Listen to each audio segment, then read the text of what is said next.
বলে আমি আল্লাহ ছাড় দেই, ছেড়ে দেই না।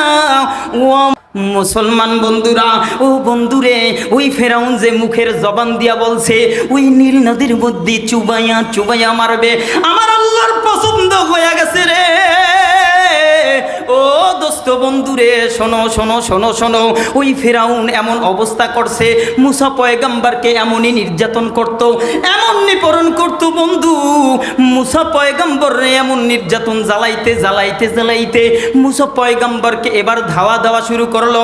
এবার মুসা পয়গম্বরের সৈন্যগুলা নিয়ে যখন ওই নীল নদীর পাশে চলে গেছে, এইদিকে ফেরাউনের সৈন্যরাও পিছনে আক্রমণ করার জন্য সামনে আগাইতেছে। পয়গম্বর সামনে আগায়, ফেরাউনের দল সামনে চলে আইছে।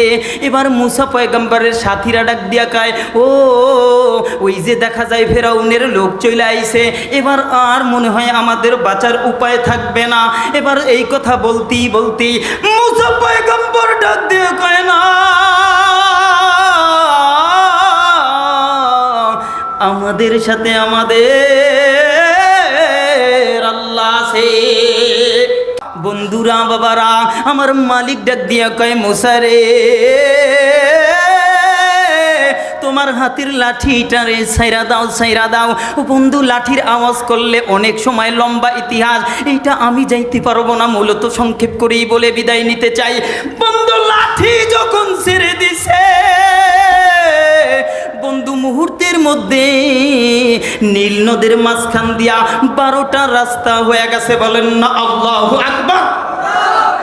বন্ধু, যখনই রাস্তা হয়ে গেছে, মুসা পয়গম্বর তার সাথীদেরকে নিয়া ওই নীল নদের মধ্যে ডুইকা নীল নদ পারায়া যখনই ওপারে চলে গেছে, ফেরাউনের গোষ্ঠী মুষ্টি লইয়া ওই ওর বাপের বানানো রাস্তা দিয়া ওইখানে যখনই নাইমা গেছে, আমার মালিক ডাক দিয়া নদীরে ডাক দিয়া কয়, ও নদী, তুমি যেমনই ছিলা নীল নদী রে, আবার সাবেক নদী হয়ে যা।